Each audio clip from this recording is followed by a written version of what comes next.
Good morning again, everyone. We've seen a few solutions in the data space. What I'm about to present is something more closer to the subscriber. Uh, Again, as all products need to sort of solve problems, uh, this product is around individual subscriber targeting, increasing share of wallet, and reducing churn. Uh, this product as such is very close to my heart. We've sort of debated, discussed. I personally come from a ex-consulting background where did a lot of data mining and data analytics. Most of the data analytics that was earlier the best practices used in the retail space, in the banking space, I think a hugely set of that are being used now in the telecom space. So what we are trying to use is we are trying to utilize all the intelligence and the knowledge that was gathered earlier and put that in the telecom space and how we can gain from that. Essentially, again, every product starts with a need. If you look at every subscriber, the subscriber goes through a certain life cycle. You have customer acquisition. You try and maximize revenue from that particular subscriber, and then try and see that how loyal or sticky the subscriber is, so that you can meet his demands and try and extract as much value from him. The overall understanding, and I personally work with a lot of operators, is that there is no substantial view of one subscriber. One subscriber for a certain VAS is looked at a person, how many downloads of caller tunes that he does. The same subscriber is treated differently for how many voice minutes he uses, how many top-ups he does. But all that collately never has been done, that you try and get all the profile information and try and look at a user from a perspective of one individual user. And that's what the whole problem is. So what we've seen, that many of these campaigns and promotions that we've seen are non-targeted. So assuming taking cases, there is this user who is given $50, who recharges for $15 within 2 days, and then you give him 15 minutes of voice calls to the US free. And suddenly when you profile, you see that user actually never does this sort of calling. Similarly, you look at subscribers who you're promoting 3G packs, and you see that guy is not a data user. You do a lot of promotions around top-ups and giving free SMSs, and you realize, well, the guy doesn't use SMS. So essentially a lot of wrong targeting, and at the wrong. And important thing, if you look at the third part of it, most of this is also done at a wrong time. So again, just when I stated the problem, the whole solution that we provide, it's called Revenue Plus. This essentially takes care of the entire life cycle management of a user. You start from revenue planning, you look at segmentation, you look at campaigning, and you try and service the subscriber and try and maximize value from him as much as possible.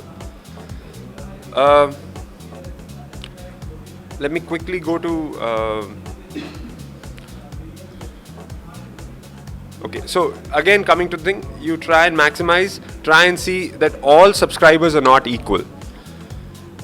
This process, as I said, starts from the fact that you try and mine data from various sources.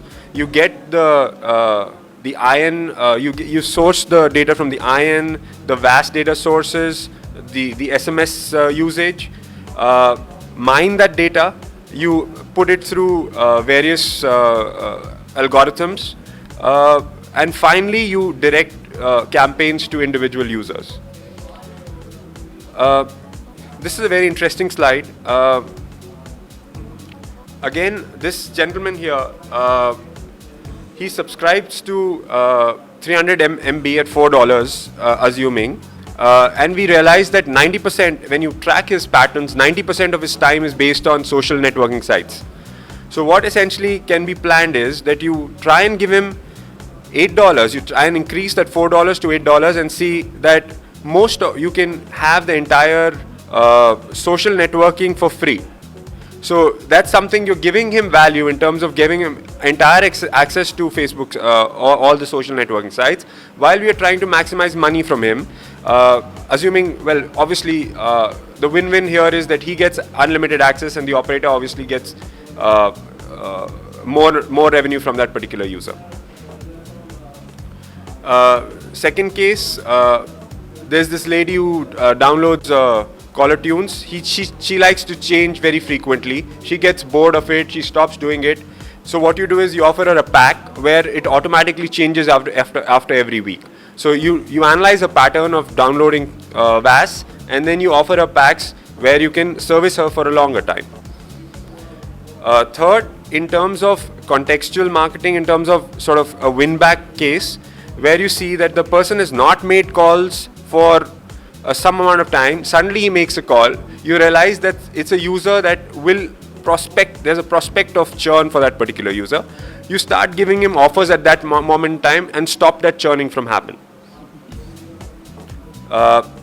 Next use case, you give individual targeted recommendations based on time of day, on the requirement, and obviously in this particular case, the lady calls a customer care agent for clarification of tariff plans.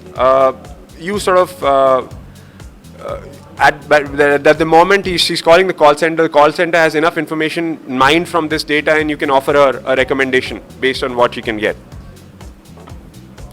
And lastly, you can also incentivize people like call center agents to give better promotions and targeted promotions, and you have analytics going on for each and every call center agent, so you track his performance as well.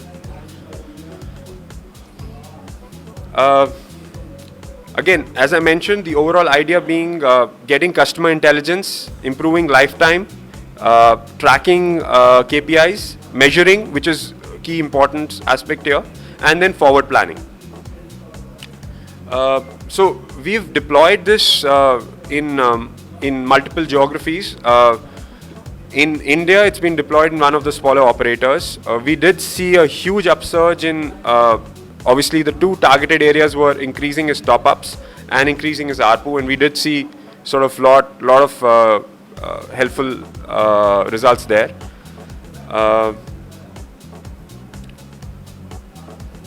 So as I said, we've got a lot of experience in deploying loyalty programs in Africa. In India, the whole loyalty concept hasn't yet gotten. So this is the right time to sort of use this particular thing to extract more value. We've sort of managing, as a company, we are managing a huge number of operators in terms of operations. So when you look at it from a perspective, there is a certain analytical solution and there's operations around it. We have experience in doing both. We have sort of huge deployments in obviously Comviva as such, as huge deployments in the top-up space as well as the data space. So I think overall the value proposition comes as a solution come operations perspective. Thank you. I'd welcome any questions on this. So the use cases you presented is very compelling, but a lot of vendors talk about using analytics from multiple sources and then trying to find out the right customers. So how did you come to the use cases from that initial slide that you had, that you are using analytics and there's some people sitting there? So if I look into literature like SaaS or SPSS, so they also talk of the same thing and they say that they can do that. So what is the new thing that you have done which is not there in those commercial products? Absolutely. I think that's a very fair question. Anyone would have that. Most of these operators we've also worked with were initially using SaaS. And obviously when you know about SaaS and solutions like SaaS, they are not pretty much telecom-based solutions. They are analytical-based solutions which need to be casted around on the needs of telecom. So, you have force fit on telecom needs. The things to differentiate here is this whole aspect. Firstly, let me just bring out 2-3 points. SaaS is sort of an offline solution. It's not based on real-time data. You give data, you churn it, it's done in batches, the insights are given and the campaigns are provided. So all of this is done in batches, all of this is not done in real time. It's essentially, what this does is essentially whatever campaigns you do, the results that are there, you see from the users, you can change your campaign online in real time. So if you're seeing a certain campaign not yield results for you, you can fine tune it, make it for a different set of subscriber and do that. So it's near real time campaign management, which is not provided in solutions like SaaS. Secondly, what we're looking at here is SaaS in terms of just the configuration. When you look at it from a perspective of a person or a marketing guy who's sitting there, who's making campaigns and trying to start campaigns, the interface provided to him in SaaS is a very complicated interface. Secondly, you might need to code a little bit in order to get insightful information from that.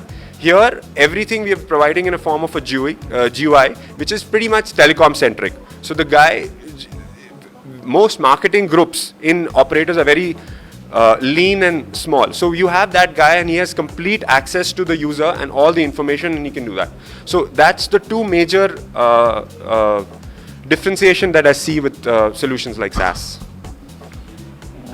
I want to ask you about something more, from what I understand, what you have is a strong data analytics integrated into what is essentially a huge VAS-oriented CRM. Correct. So this, I assume, is a proprietary CRM product, not to be confused with other domains. No, this is not. So again, if I got this is not a. Firstly, it's not a VAS CRM product.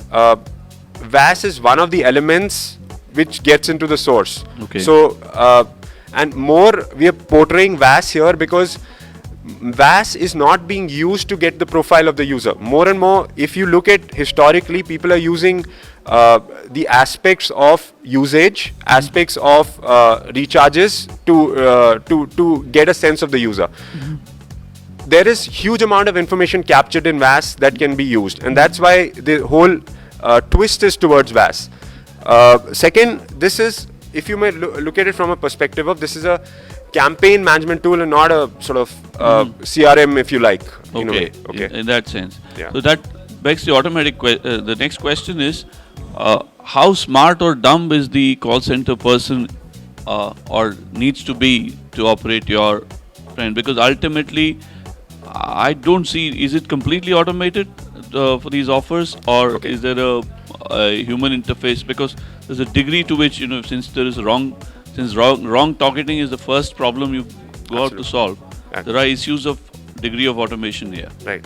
So obviously everyone would want to be as automated as possible. Let me tell you how it works from a use case perspective in terms of a call center. When a call center agent gets a call, essentially while he's responding to the customer in terms of whatever he's asked for, whether it be balance inquiry or whatever he's asked for, there is a ticker that comes on the top, essentially, which is powered by this engine. And that ticker sort of mentions in terms of, it profiles the user, segments and gets a corresponding value proposition from him in terms of what could be promoted to him, and that ticker comes on top. So essentially from his aspect, he's just looking at that ticker and trying to, whatever campaign is there on that ticker, he's trying to propagate that. Call center agent is just one of the channels to use for promoting. Various other channels, obviously you have concerns around targeted, bulk SMS, which is sort of there, and which obviously is a big challenge which we are trying to resolve from this. Although call centers being one, you can use it this intelligence on other channels to target the user as well. When it is so individual specific, what other channel besides call center can be used for something? Because you are specifically looking at a user. Yeah. So I'll tell you one of the examples. When a user tops up a certain thing, there's a balance that tells, there's a sort of flash message on a USSD that goes to the user saying 15 rupees have been credited to your account. That particular case, you can use a more segmented information and try and promote. You can use that channel to promote as well. Similarly, when the person takes data plans, the person has a certain access to a certain website, you can use that information to fuel banners on that website also. So a lot of things that can be done basically if you have that intelligence for a particular user.